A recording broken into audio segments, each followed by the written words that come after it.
Welcome to the Market Mystics podcast. I'm Joshua. I'm Kim. Let's dive in. Welcome back, everybody.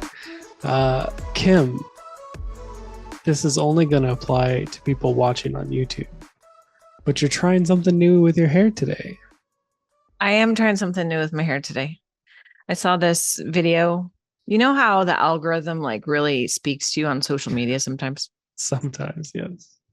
I had a couple of these things happen this week. One of them was wild, and I was like, wow, they got really specific. This was amazing, but it has nothing to do with my hair.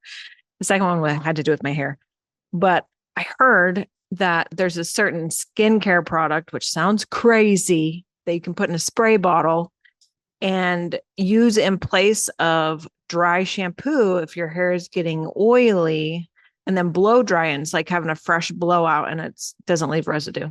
So I tried it. I waited and waited for my hair to get greasy. And then right before we got on for this, I sprayed it down, and then I did the hair dryer and did a blowout. So it's something new. Oh, look, I guess we're giving a thumbs up.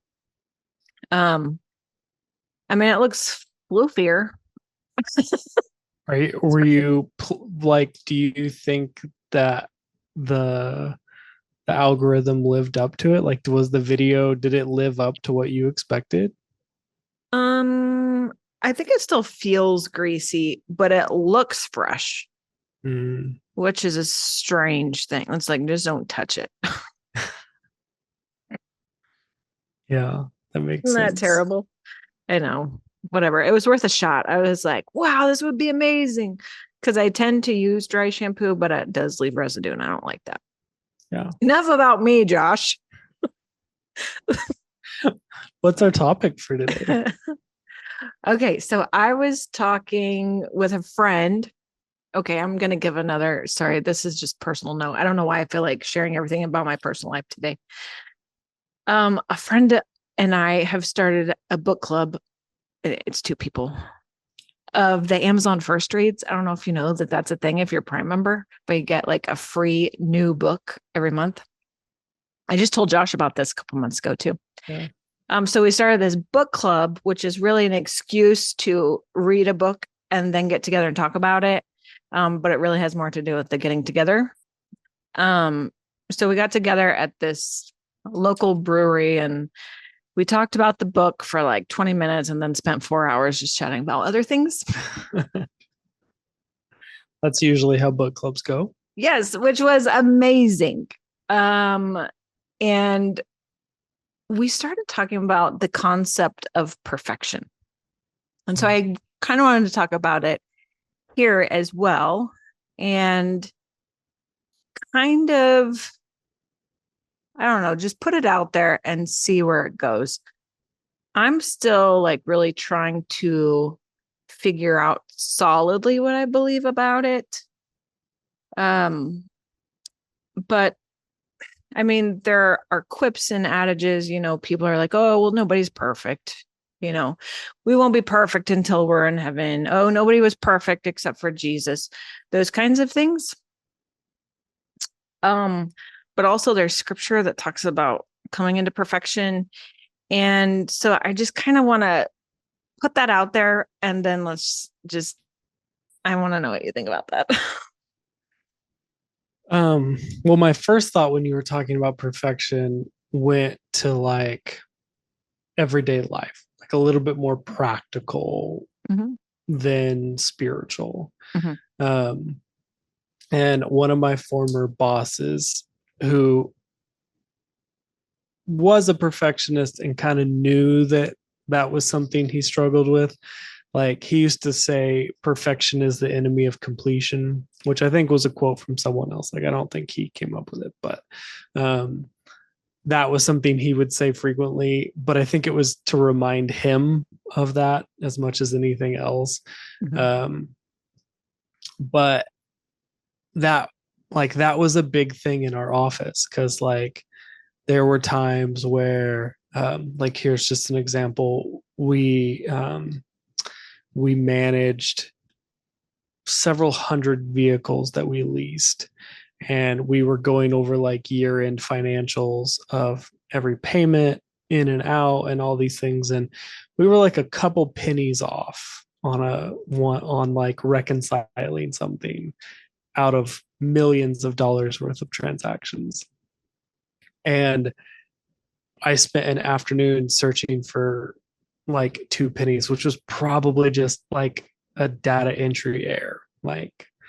Um, and like in the end, it doesn't really matter. Like in something that large, the like a couple pennies is just going to be lost in rounding, or it's like it can be written off very easily when you're Sure. dealing with that.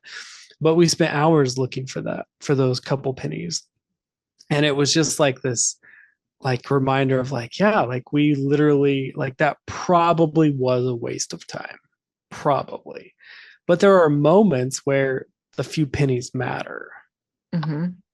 And so like to me, that's like it was such an interesting job. I worked for him for 7.5, 8 years.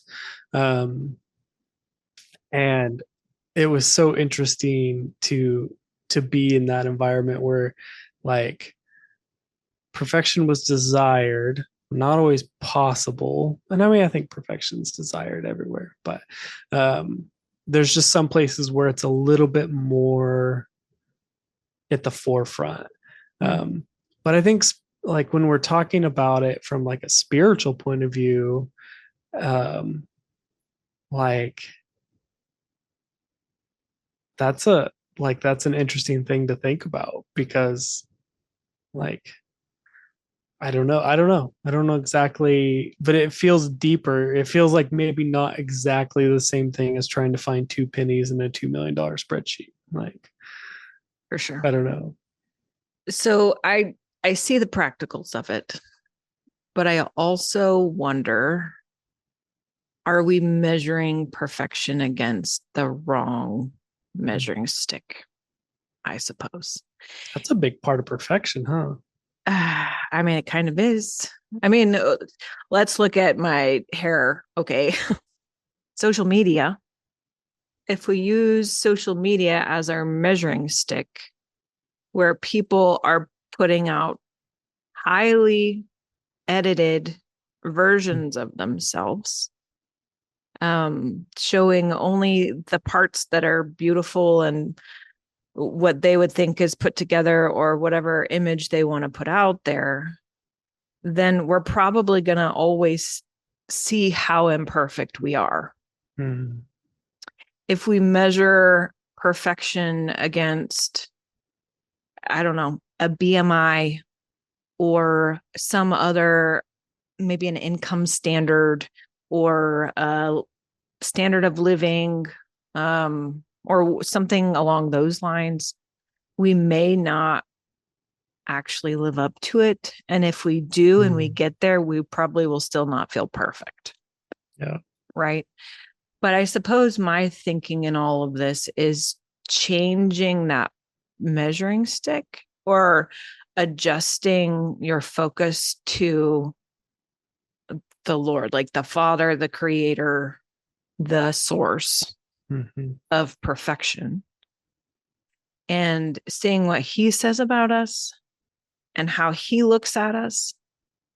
Like, I'm just going to address this whole concept of like Christians still calling themselves sinners, when, I mean, they say, I mean, the Father says, like, when I have forgiven your sins, they are as far from you as east is from west, right? So He's no longer remembering them, but then we bring them back up. Like, I don't want to bring that identity back on myself, right? So if He sees me as washed clean, and if He sees me in perfection, I mean, in the state of perfection, I suppose, not imperfection, then why am I not also measuring that way?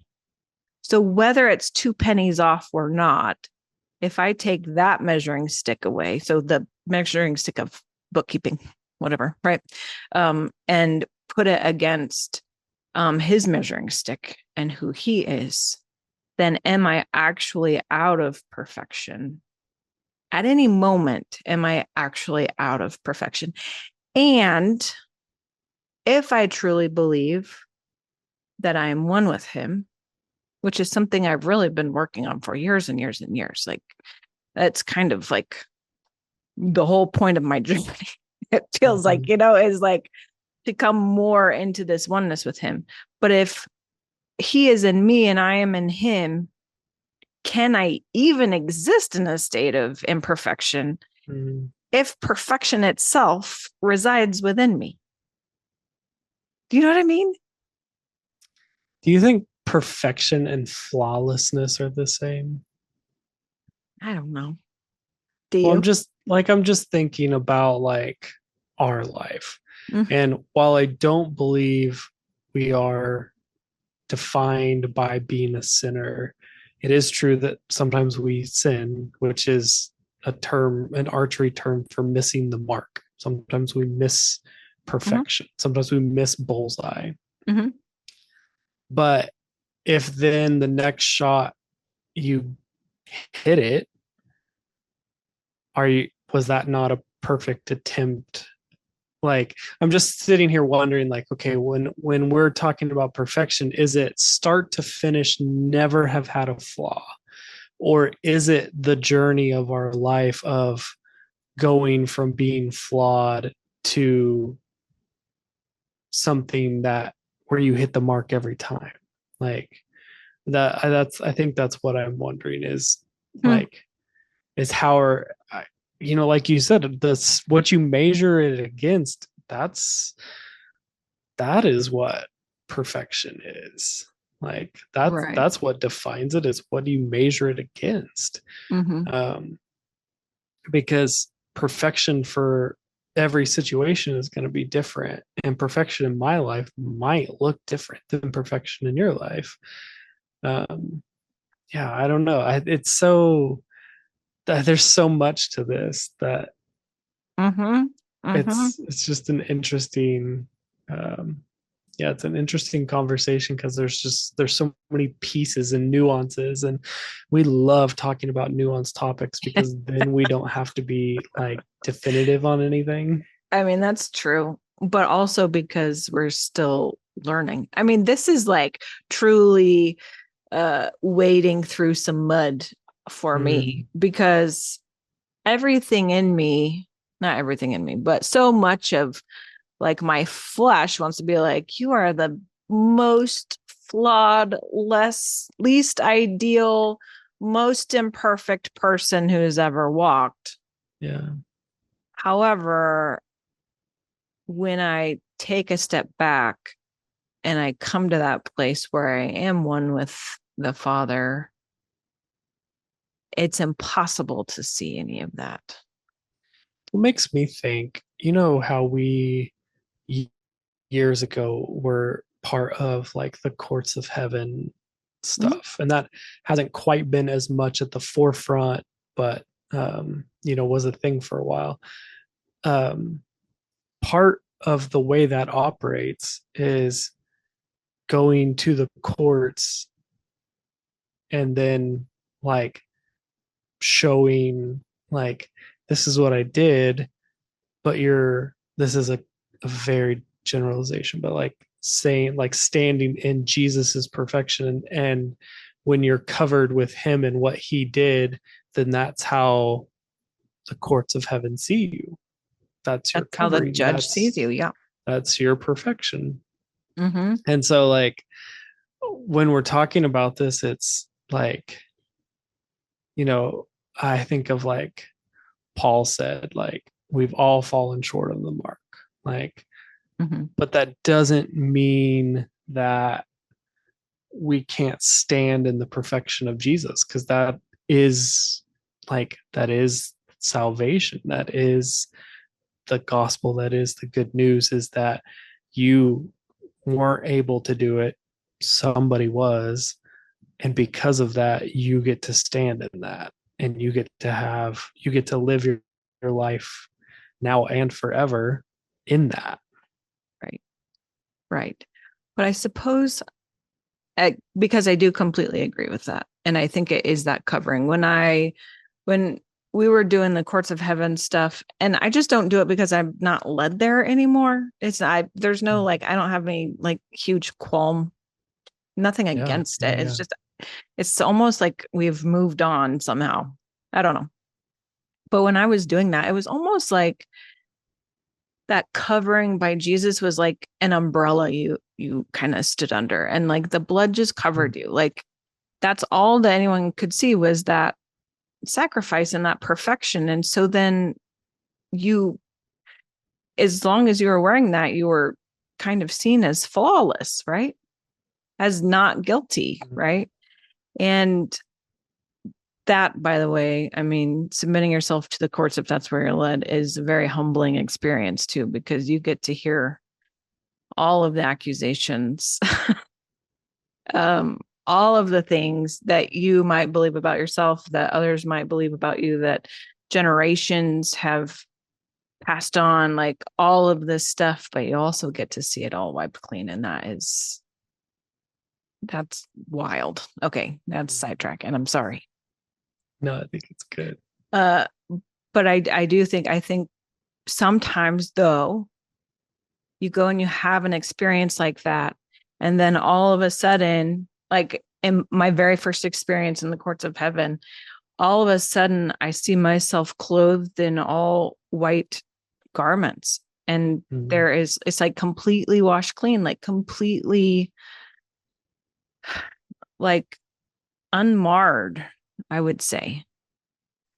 But then I come out of that experience, and instead of believing that I'm still there, then I kind of default back into, oh, well, I'm not under that covering anymore. You know what I mean? But okay, moving on from that, I think I've grown from that. And I feel like at this point, and this is what I've been working toward, at least like with this oneness stuff, is like consistently being under that covering and seeing myself as being under that covering. And doesn't mean that I think nothing I do is ever less than ideal. Absolutely not. But do I think that it's covered by perfection, and that measuring stick, and the one that kind of, lasts for eternity, would measure it as imperfect? I don't think it would. And it's a strange thing living in this world, and yet still being able to be seen in perfection. I'm sorry, I said that again. In the state of perfection. Yeah. I think this, like, the spirit realm and the earthly realm are, and all the other realms in between are, it's such an interesting thing, because you can step into that realm and you can see yourself in perfection, and you can see that, and then you step out and you're like, oh yeah, but I'm still here, I'm still in this flesh suit, and this is the things that have gone on in my life. And so it's this really weird thing, because there is truth in both those statements. Like, yes, you were once like living in sin and flawed, and yes, in the spirit realm there is absolute oneness and nothing separating you, and you live in perfection. And so it's just this like really, like, there is something about, like,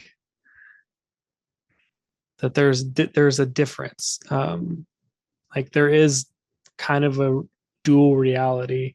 But one thing we've talked about, and that I believe, is that part of this is deciding which one is going to inform your reality. Yeah. Like, where are you going to stand in perfection? What's going to inform it? And so, are you going to stand in the healing that Jesus paid for on the cross and the perfection that he offers us? Or are you going to stand and say, well, actually, everything in me hurts and I don't feel perfect. And like, and, Mm-hmm. um, that there's they're both real. And I think that's kind of the hard part is It both is. of them have reality, but you do get to decide which one you live from, which one, like I said, which one informs your reality. Yeah. And it's, you don't have to live in denial of the other. Um, but it is a like there it is a negotiation between the two. And part of this, I think part of it is the journey that we are invited into is um journeying to perfection. Like, and that is getting the cellular memory retrained, that is getting your like neural pathways retrained, because unless you're a very rare person, most of your reality has been informed by imperfection. um, Right. and and so choosing to live from a perfect place while in an imperfect place, like that, I think that that's life. Like that's what we get to do here. Bree and I have been watching the new season of The Chosen that is coming out, and there's some parts in it where Jesus is talking to his disciples, and his facial expressions are going through like every emotion, like sadness and um, almost anger or disappointment, or like it's just everything going through in these moments when he's trying to explain to them what's going to happen. And um, that is like when I'm thinking about that, I'm like, there was perfection living in imperfection, trying to negotiate how do you live from heaven in an imperfect world. And I just think that that's a very interesting, um, it's a very interesting life. It is. But isn't that where we're going? Mm-hmm. Yeah. And the Yeah. more people who are on that, like, I think that's one of the challenges of being like a forerunner, which I don't know that either of us are in the broad sense of it. In different areas, we certainly have been. Um, but before the large part of humanity gets on board with an idea, there's a lot of resistance to pulling that idea in. I mean, for 2,000 years, the church has been trying to pull the idea of the gospel in. Right. And that's still been something that's been a challenge. Yeah. It's a, I mean, it is a challenge. I, I keep thinking about, I don't know, practicals and like practical application, even just for myself. So this conversation obviously impacted, this was 3 or 4 days ago that I had this conversation, but it really is making me think about some of these things. And again, I'm not solid in what I've decided to do, what I like really believe. I haven't shifted every measuring stick in my life because it doesn't typically happen that way for me. It would be Mm-hmm. great if it did, but it doesn't always happen that way. But I think about simple things like even, and maybe this doesn't happen to you, I might just be speaking only to myself, but like waking up in the middle of the night and then having all of the weight of the world on you. You know what? Like, oh, this finance or this thing that I didn't get done or this relationship or this silly thing that I said I shouldn't have said it. And like all of those little things that can be nagging, and somehow in the middle of the night, it can really be loud. Yeah. Does that happen to anybody else? I don't know, maybe. Uh, it's been happening to me more regularly, and this is a very new thing for me. But in regard to this conversation, I really want to start measuring those things against perfection in that measuring stick? Mhm. And have I really missed the mark? Or am I still like completely seen as perfect by that measuring stick? Because I think those are the things that really want to trigger anxiety, Mhm. depression. Not that nothing else does, but I'm just talking about in my own life. Like those are the things that keep me up at night, right? There's that quip, right? Yeah.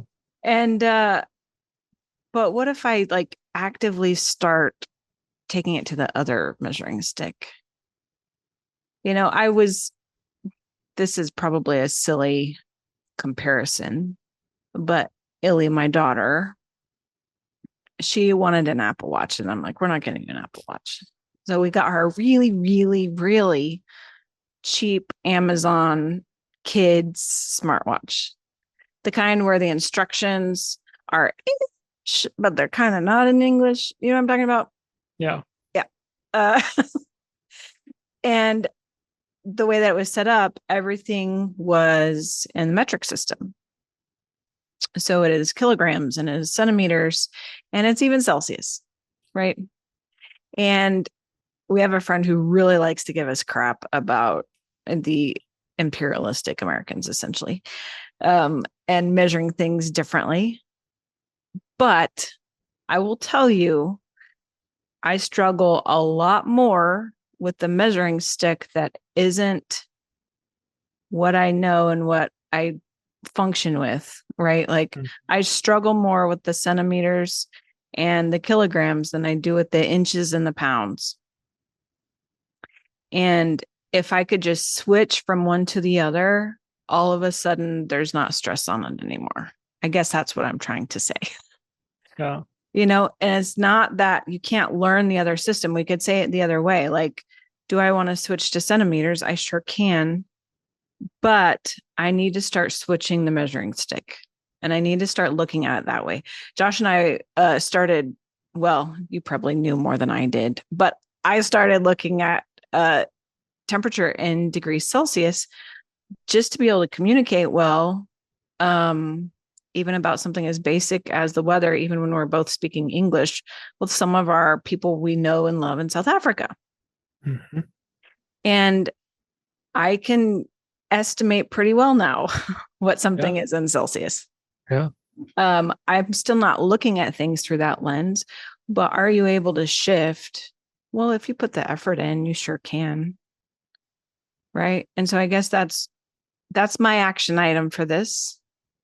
And the pursuit of perfection, it is, can I actively and consciously start switching to the other measuring stick? I think a big piece of that is your community, Yeah. because when we are in South Africa and we're the only ones not using that measuring stick, Mm-hmm. it's way easier to just you start to pick up on it. Mm-hmm. And I think that's why your community is so important in your spiritual walk, because if you're surrounded by people who are measuring your life differently, it's just that much more work to see it through a different measuring stick, which is, it's still possible. Like you still can do it. Right. It's just harder. Mm-hmm. And so surrounding yourself with people who are measuring things the way you want to be measuring them, like it takes that little bit of stress out of it. It's just easier. It's easier to learn a language if you're immersed in the community speaking the language. Right. It's easier to change kilograms and pounds if you're surrounded in people who are using that.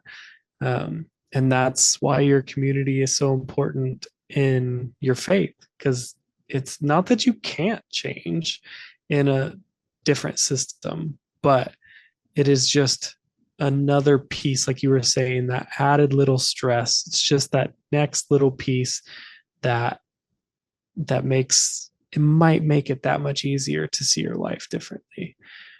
The last thing I was going to say is I was thinking about that like flawless and perfected thing that I asked you about. And part of me thinks that perfection can't be, or is better not used as flawlessness, because it is like, for me, perfection is like the end result. Like the spreadsheet that I was working on, didn't matter if while it was being built, there was pennies off. What mattered was at the end of this, did everything balance? And that, I think, is like, that's how, like, when I think about life, I'm like, it doesn't necessarily matter if while it's going, this is constantly perfect, but does it end perfect? And I have to believe it does, because of our Lord who we serve. Like, I have, like, that to me is like, that's got to be a piece of this. Like, the offer was perfection because of his perfection. Right. Just, yeah, I don't know. I just am thinking about it. I would love to hear from anybody who's listening. Kind of your perspective on it. Yeah. What your experience has been with it. If everything in you bucks against trying to be measured with perfection. All of the things. Because I don't, just like you were saying, I don't think this is meant to be a journey that's walked alone. I don't know. This one feels kind of heavy to me today. I don't know why. Not in a bad way. Just there's some weight to it. It might be kilograms. It might be pounds. I'm not sure. But there's weight either way. Also, this is kind of timely because do you remember last year we did Action July? We did. And this is like right before. So right before July. Right before July starts. So I don't know if we're doing that again. We'll have to talk about it and get back to you guys. It's fun. Good conversation. Thank you, PGK, for the topic. How did you know that's who it was? Because we talk enough. And you see our Goodreads. Yeah. That's funny. Okay. All right. Well, have a good one, everyone. We'll see you soon. Hey, thanks for listening. Keep up with us along this journey by liking, subscribing, and becoming a member through YouTube. Members get exclusive access to bonus content with our guests, deeper dives into topics, and a look into other projects. We're glad to have you here. See you next time.